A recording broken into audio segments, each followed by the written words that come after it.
20강까지 하면 이제 마칠 것 같습니다. 이제 두 강의가 남았습니다. 이제 거의 막바지에 이제 이르고 있는데요. 지난주 한번 복습해 볼까요?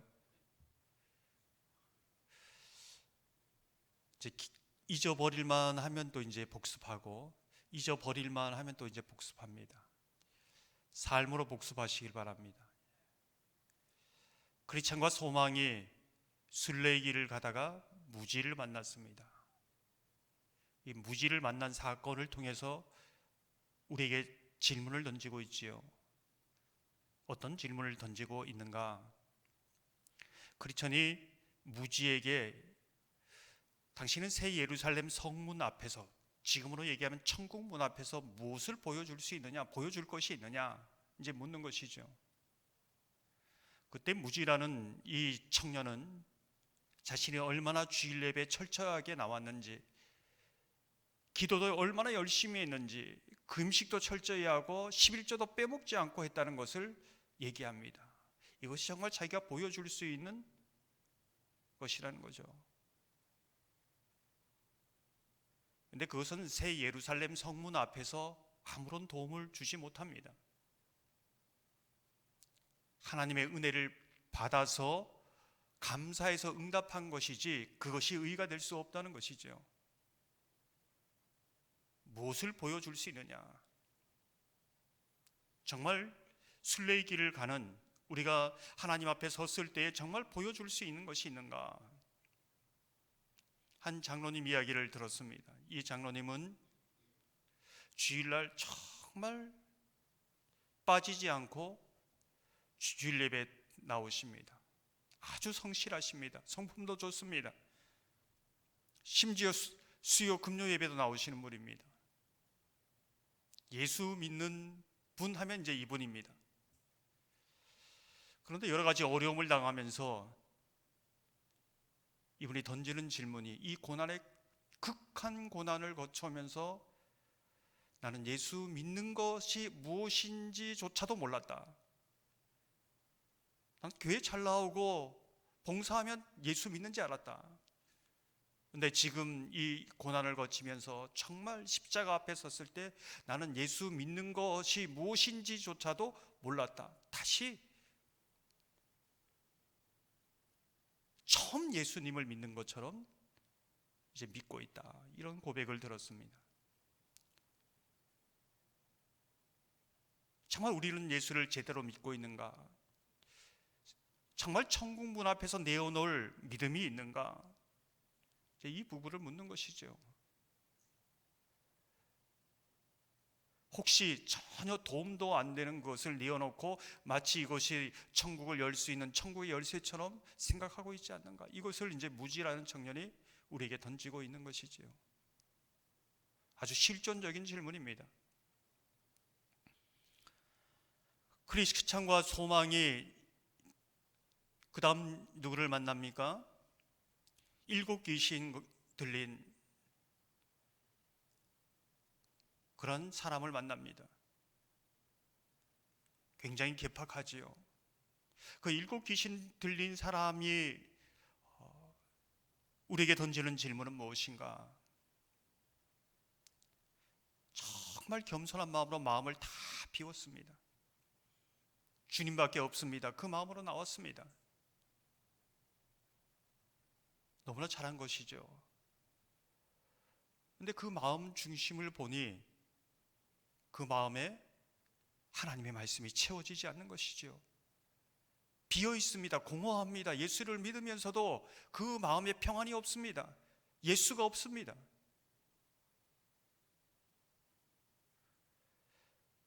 내가 예수로 채워지지 않으면, 주의 말씀으로 채워지지 않으면 다른 것으로 채워지고 있다는 것이요, 내 마음의 중심에 그 진리의 말씀이 없다면 다른 것이 와서 주인 행세한다는 겁니다. 이것이 7 귀신 들린 그 사건을 통해서 우리에게 말하고 있는 것이지요.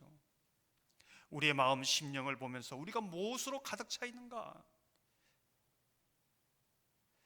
정말 예수는 믿는 겸손한 마음으로 마음은 비웠는데 다른 것으로 채워지고 있지는 않은가? 그래서 예수를 믿으면서도 공허하고 늘 불안하고 두렵고 그렇진 않은가? 이것이 일곱 귀신 들린 사람이 우리에게 던지는 질문이지요.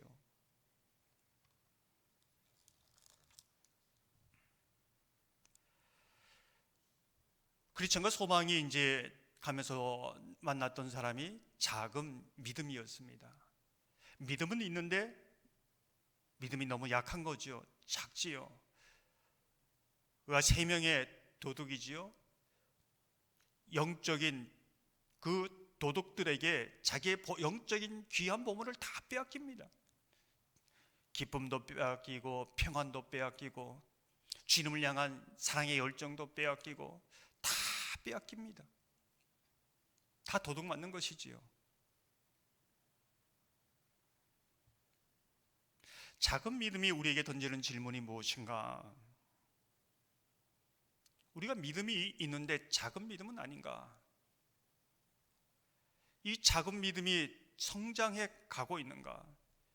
연약하지만 작은 믿음이지만은 믿음의 방패를 들고 나가고 있는가? 손에 놓지 않고 있는가?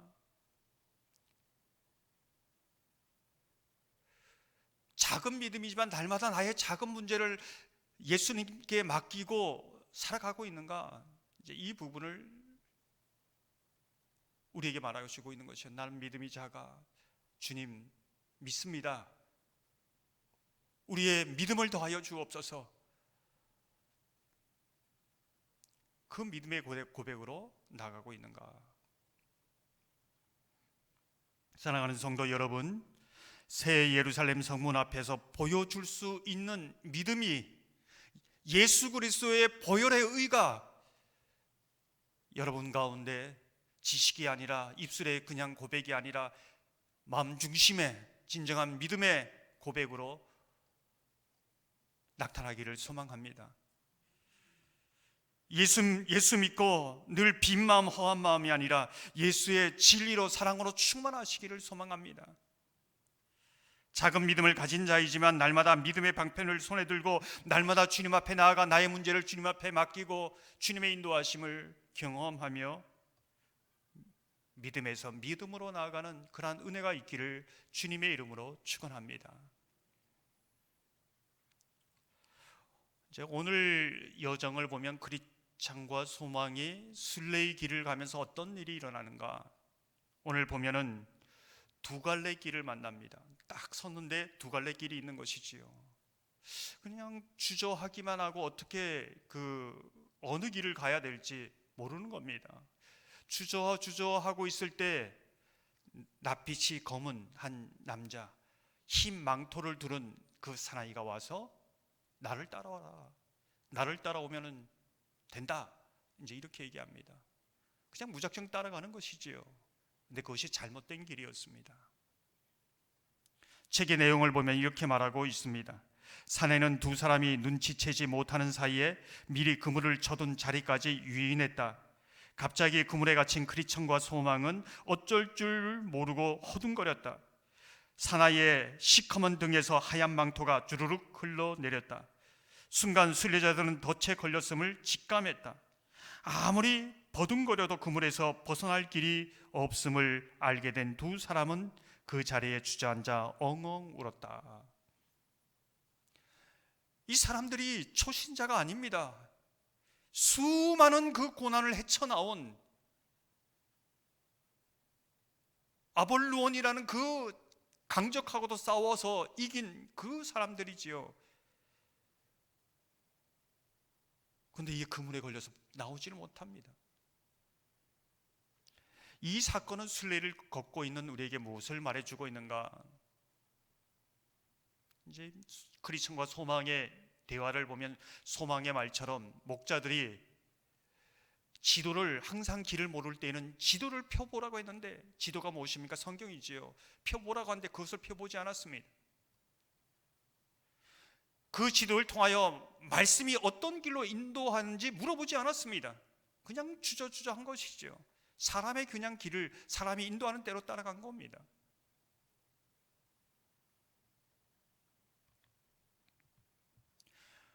우리가 말씀의 지도를 보는 것도 중요하지만 정말 중요한 것은 이 말씀을 바로 이해하는 것이 더 중요합니다. 그냥 예수를 모르는 사람보다도 예수를 아는데 반쪽만 아는 신앙인들이 더 힘듭니다. 더 길이 헷갈립니다. 성경을 바르게 이해하는 것이 중요합니다. 오늘도 본문 읽었지요. 구하라 그리하면 구할 것이요, 찾으라 그러면 찾아낼 것이요, 문을 두드리라 그러면 열릴 것이다. 많은 사람들이 열심히 기도하면 하나님 응답하시겠구나, 열심히 찾고 문을 두드리면 하나님께서 응답하시겠구나, 더 열심히 기도해야지 하나님은 응답해 주실 거야, 이렇게 이 말씀을 이해하지요. 틀린 것은 아닙니다. 근데 전체 맥락으로 보면 그런 의미는 아닙니다. 6장과 7장에 흘러가는 부분을 보면 예수님께서 주의 기도를 가리킵니다. 염려에 대해서 말씀합니다. 먼저 그 나라와 그 의를 구하라, 그리하면 이 모든 것을 너에게 더할 것이다. 그러면서 오늘 7장의 말씀이 이어지는 것이지요. 무엇을 구하라는 것인가? 하나님의 나라와 의를 구하라, 하나님의 나라와 의를 찾으라, 하나님의 나라와 의를 두드리고 나가라. 그러면 가장 좋은 것으로 하나님께서 채우실 것이요, 하나님의 나라와 의가 어떤 것인지를 성령께서 보이실 것이다. 이제 이 말씀이지요. 말씀을 많이 보는 것도 중요하지만은 바르게 보는 게 더 중요합니다. 요즘은 복음이 숨겨져 있고 덧칠되어 있고 이상한 복음이 아는 것이 복음이 된 이 시대에 살고 있습니다. 그래서 말씀을 바라보는 것이 너무나 중요하지요. 이번 주 새벽 말씀에도 아굴의 기도를 말씀드렸습니다. 사람들이 가난하게도 마옵시고 부하게도 마시옵소서. 그래, 내게 필요한 건 적당한 물질이 필요해. 그것이 아닙니다. 여기서 말씀하는 것은 물질의 많고 적음이 아니라 내가 가난할 때나 부할 때나 상관없이 정말 하나님을 가까이 하고 하나님 앞에 겸손히 물 꿇는 사람인가, 이것을 구하고 있습니다.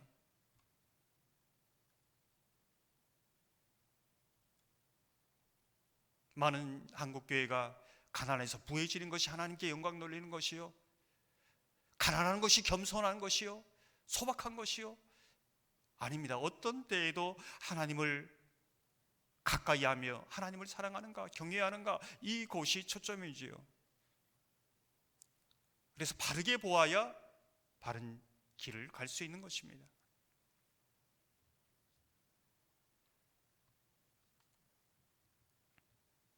오늘 이제 크리스천과 소망을 보면은 이제까지 성경을 손에 놓은 적이 있습니까? 이 지도를 손에 떨어뜨린 적이 있습니까? 그런데 들고 있지만 제대로 보지 않았을 때 그 수많은 그 기간을 걸어왔지만은, 연륜이 쌓여 있지만은 하나님의 말씀을 보지 않을 때에 넘어집니다.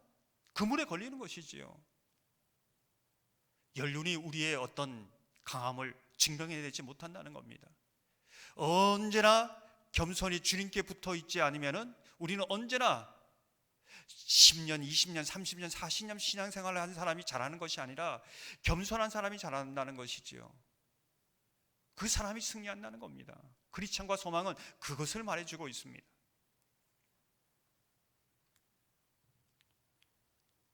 하나님의 말씀이 성령께서 매일매일 비춰주는 것이 없을 때는 이 하얀 망토 가진 사람이 거짓 선지자인데 참 선지자 알고 따라가지 않습니까?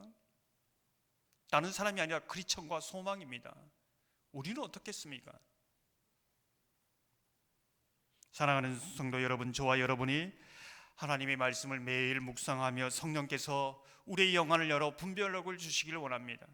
날마다 주의 말씀을 바로 이해하고 점점 우리의 신앙의 틀이 깨어지기를 원합니다. 다른 것 때문에 시험 드린 것이 아니라 우리가 가지고 있는 신앙 때문에, 그 믿음의 틀 때문에 시험에 듭니다. 제가 말씀드렸지요. 1차 세계대전 때 많은 사람들이 다 예수님을 떠나갔다고요. 왜 떠나갔습니까? 신앙의 틀이 이 전쟁이라는, 하나님이 왜 이 많은 사람들을 죽게 하는 이 전쟁을 허용하셨는지, 그 신앙에 담을 수 없기에, 그 신앙에 담을 수 없기에 다 등을 돌리는 겁니다. 하나님 없다고 얘기하는 겁니다. 우리의 신앙의 틀이 그렇게 우리를 실족하게 하고, 세례 요한이 다른 누구가 아니라 예수님 때문에 실족당하는 겁니다. 예수님을 믿다가 실족하는 겁니다. 그래서 우리의 신앙이 어떤 틀에 딱 고정되어 있을 때 얼마나 위험하고 그것이 얼마나 나를 족쇄가 될 수 있는가. 그래서 신앙의 틀을 계속적으로 넓혀가고 하나님의 말씀 안에서 점점 넓혀가는 것, 이것이 관용이요 하나님의 자비요 자유요 은혜라고 할 수 있는 것이지요. 오늘 보면 이렇게 덫에 걸려서, 그물에 걸려서 전혀 벗어날 수 없을 때 어떻게 그 벗어나고 있는가, 이제 그것을 보여줍니다. 책의 내용을 보면 그물에 갇힌 순례자들은 할 일 없이 주저앉아 어처구니 없는 실수를 저지른 자신을 책망했다. 바라굿대 빛나는 옷을 입은 천사가 다가오는 게 보였다. 손에는 가는줄을 꼬아 만든 채찍을 들고 있었다. 그 천사는 그물을 찢어버리고 둘을 풀어주며 일렀다. 나를 따라오십시오. 바른 길까지 안내해 드리겠습니다. 천사는 아첨쟁이를 따라 나서기 시작한 지점까지 순례자들을 데려다 주었다. 어떻게 돕느냐? 하나님은 우리가 위험 가운데 그물에 걸려 있다는 것을 알고 계십니다. 보고 계십니다. 천사들을 보내셔서 건져주신다는 것이지요. 시편 33편 34편 7절을 보면 이렇게 말씀합니다. 여호와의 천사가 주를 경외한 자를 둘러 진치고 그들을 건지시는도다. 누가복음 22장 43절을 보면 천사가 하늘로부터 예수께 나타나 힘을 더하더라. 우리가 기도할 때 저 선교 현장에 있고 내 손이 닿지 않는 저 거리에 있다 할지라도 하나님 그를 도와주십시오. 천사를 보내셔서 도와주십시오. 하나님은 하나님의 사자 천사를 보내셔서 건지신다는 겁니다. 도우신다는 것이지요. 여러분도 기도할 때에 그런 은혜의 역사가 있기를 주님의 이름으로 축원합니다. 놓치지 말아야 할 것은 천사의 손에 채찍이 들려 있습니다. 그가 들고 있던 채찍으로 두 순례자를 무릎 꿇으라고 합니다. 채찍으로 때립니다. 이것은 무엇을 말해주고 있는가? 징계는 하나님의 자녀들에게 하는 꼭 필요한 하나님의 훈육의 방법이다라는 것을 말해주고 있습니다. 종종 오늘 순례자 그 철로 역정을 하면서 읽어드렸던 말씀인데요. 히브리서 12장 5절 6절을 보면 또 아들들에게 권하는 것 같이 너희에게 권면하신 말씀도 잊었도다. 일러스되 내 아들아 주의 징계하심을 경히 여기지 말며 그에게 꾸지람을 받을 때 낙심하지 말라. 주께서 그 사랑하시는 자를 징계하시고 그가 받아들이시는 아들마다 책찍질 하심이라 하였으니. 실수해서 다 넘어집니다. 저와 여러분 다 넘어집니다. 안 넘어지는 사람이 어디 있겠습니까? 일어서는 것 힘이 들지요. 그게 징계입니다. 이런 과정을 통해서 하나님께서는 우리가 10번 넘어지는 거 5번, 5번 넘어지는 거 2번, 이렇게 넘어지지 않는 법을 가르쳐 줍니다. 이게 징계입니다. 그러면서 넘어질 수도 있다. 넘어지면 일어서면 된다. 너무 자책할 필요 없다. 일어서면 된다.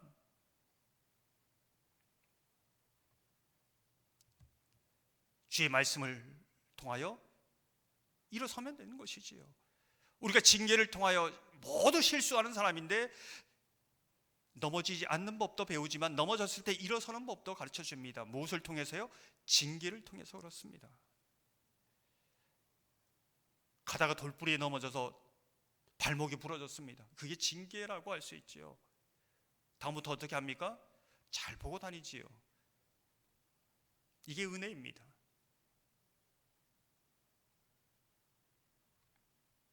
한 번도 저는 넘어진 적이 없습니다. 이렇게 말하는 분은 사실은 위험한 분입니다. 징계가 전혀 없으면은 사생자여 하나님의 자녀가 아니라고 얘기하는 거죠.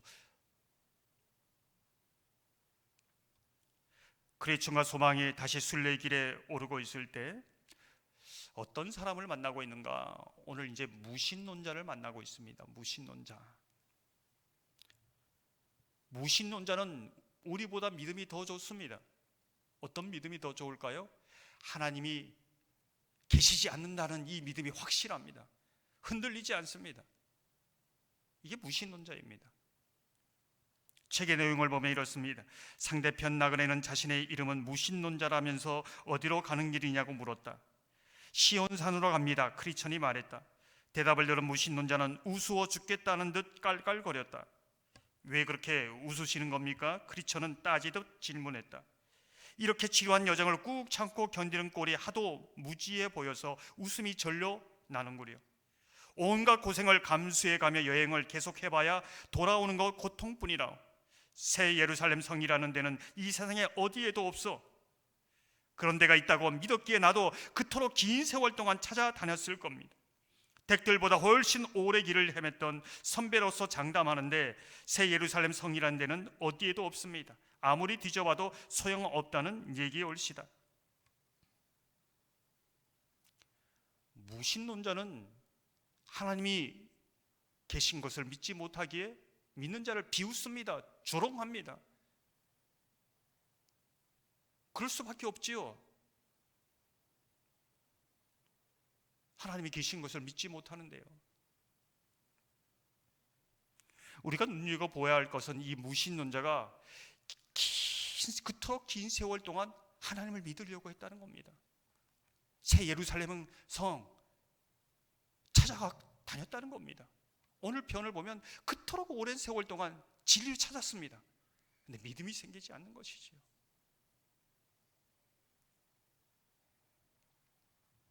종종 말씀드리지만은 저와 여러분이 오늘 여기에 앉아 있는 것 하나님의 은혜입니다. 기적입니다. 믿음을 주셔서 여기에 와 계신 겁니다. 그런데 우리가 기억할 부분이 있습니다. 이 세상을 살아가다가 지난번에 말씀드렸지요. 우리의 마음이 세상을 살아가면서 완악해지면 말씀을 드려도 정말 하나님이 나와 함께 계시는가 의심합니다. 돌짝밭, 가시밭, 엉겅퀴밭 돼서 말씀이 뿌리질 내리지 못하면 하나님이 있는 것조차 의심하게 됩니다. 어떤 때는 좋은 밭이었고 정말 하나님이 생생하게 살아계신 것처럼 믿었지만은 우리가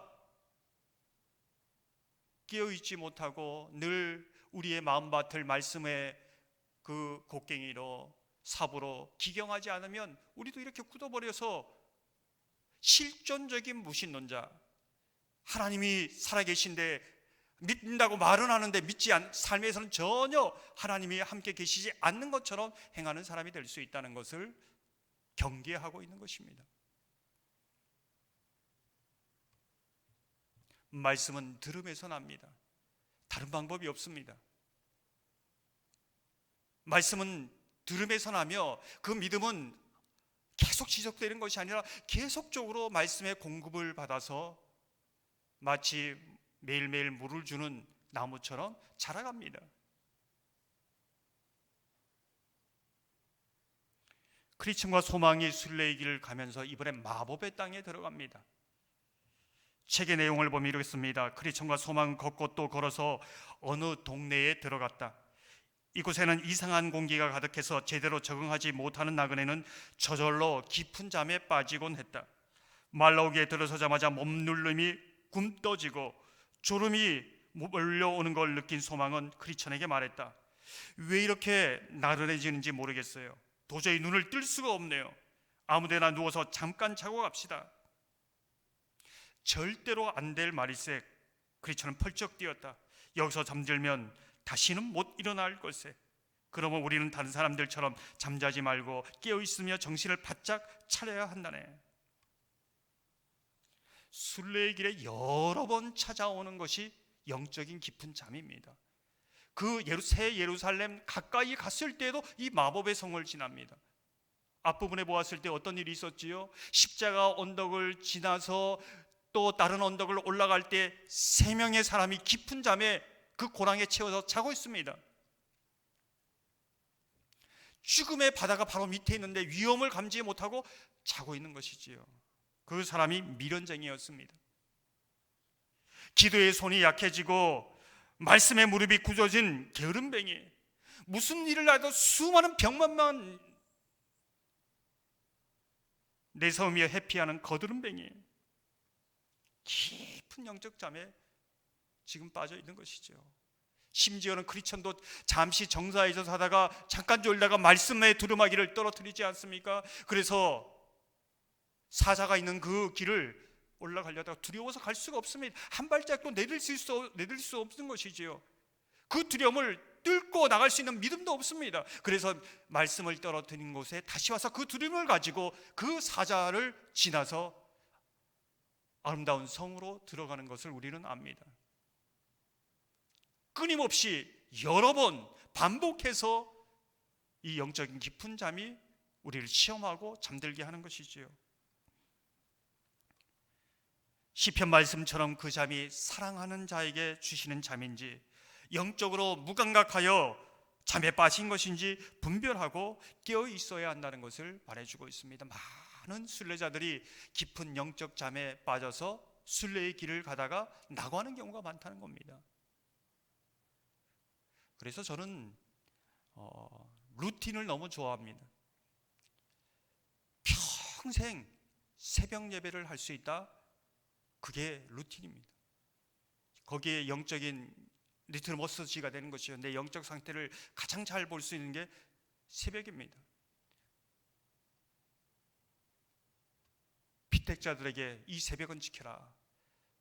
교회 가까이 있으면 나오고 멀리 있으면 가까운 교회에서 늘 새벽을 깨워라.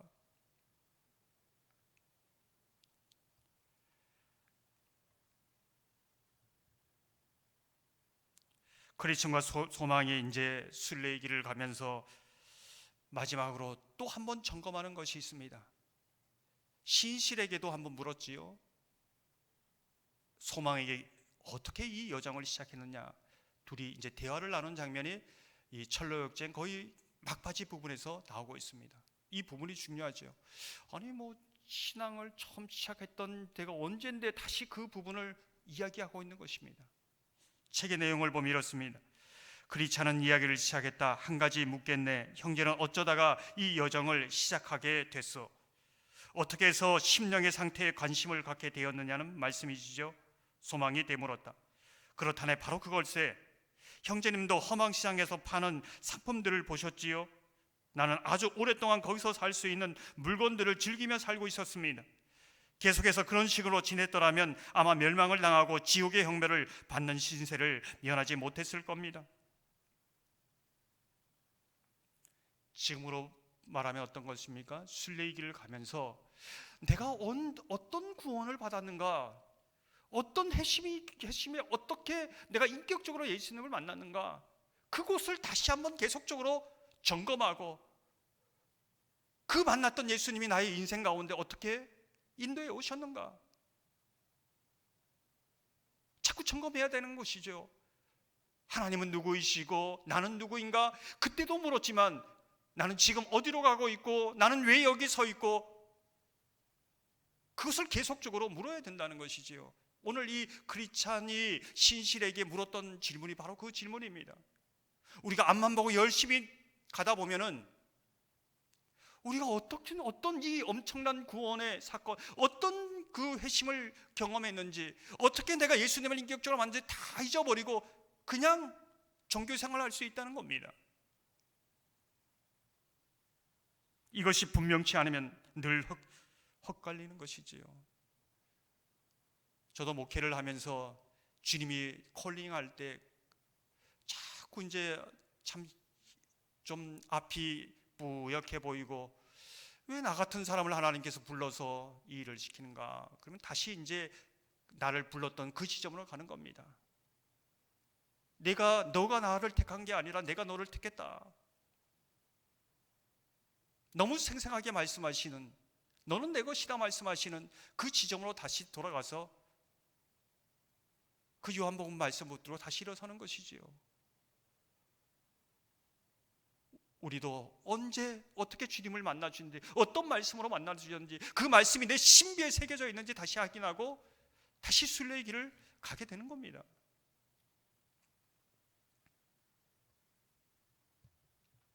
교회에서 주를 섬길 때에, 신앙의 여정으로 나갈 때에 예수님을 인격적으로 만난 지점, 나를 어떻게 만나 주셨는지, 무슨 말씀을 주셨는지, 그 주님이 어떻게 인도해 오셨는지, 지금 그 부르심에 내가 정말로 응답하고 있는지 다 계속적으로 물어야 되는 것이지요. 평생 물어야 되는 것이, 나는 누구입니까? 하나님 앞에서. 하나님은 나에게 누구십니까? 계속적으로 현재형으로 물어야 된다는 겁니다. 소망의 간증을 한 군데 더 살펴보면 이렇습니다. 어느 날인가 아주 서글픈 기분이 들었습니다. 난생 처음 겪어보는 슬픔이었어요. 더할 나위 없이 깊고도 악랄한 죄를 지었다는 생각에 가슴이 미어지는 것 같았어요. 지옥에 떨어져서 영원한 형벌을 받을 수밖에 없는 신세라는 생각이 들더군요. 그런데 갑자기 주 예수님이 하늘에서 굽어보시며 말씀하는 게 보였어요. 주 예수 그리스도를 믿으라, 그리하면 내가 구원을 받을 것이다. 그러나 주님, 저는 크나큰 죄인입니다. 주님 믿는다는 게 도대체 뭔가요? 그러자 문득 내게로 오는 사람은 결코 줄이지 않을 것이요, 나를 믿는 사람은 다시 목마르지 않을 것이라는 말씀이 떠오르면서, 믿는다는 것과 그분께 나온다는 것이 같은 뜻이라는 것을 깨닫게 되었습니다. 한마디로 예수님께 나오는 이, 그리스도께서 구원해 주심을 바라고 온 마음을 다해 달려 나오는 이들이 바로 주님을 믿는 자들이라는 거죠. 그것을 알고 눈물이 왈칵 쏟아지더군요. 사랑하는 성도 여러분, 저와 여러분이 날마다 성령의 인도하심에 따라 성경을 바로 이해하며 늘 우리의 삶이 갈림길 같은데 주님이 인도하시는 길을 걸어가 시행착오를 줄여가는 그런 삶이 되기를 소망합니다. 우리를 구원하셨고 지금도 구원하고 계시고 구원하실 주님을 믿음으로 바라보며 기도가 멈춰지지 않기를 소망합니다. 기도하면서 그 기도를 어떻게 신실하게 이루어 주시는 그 하나님을 믿음으로 바라보기를 소망합니다. 내게 주신 구원의 사건이, 그 감격이 순례를 걸어가면서 잊혀지는 것이 아니라 나 같은 죄인도 구원하신 그 은혜가 점점 확증되고 보증되고 성숙되고 온전케 되는 것을 고백하며 간증해가는 저와 여러분 되기를 주님의 이름으로 축원합니다. 이 시간 말씀을 생각하면서 179장 함께 찬양하고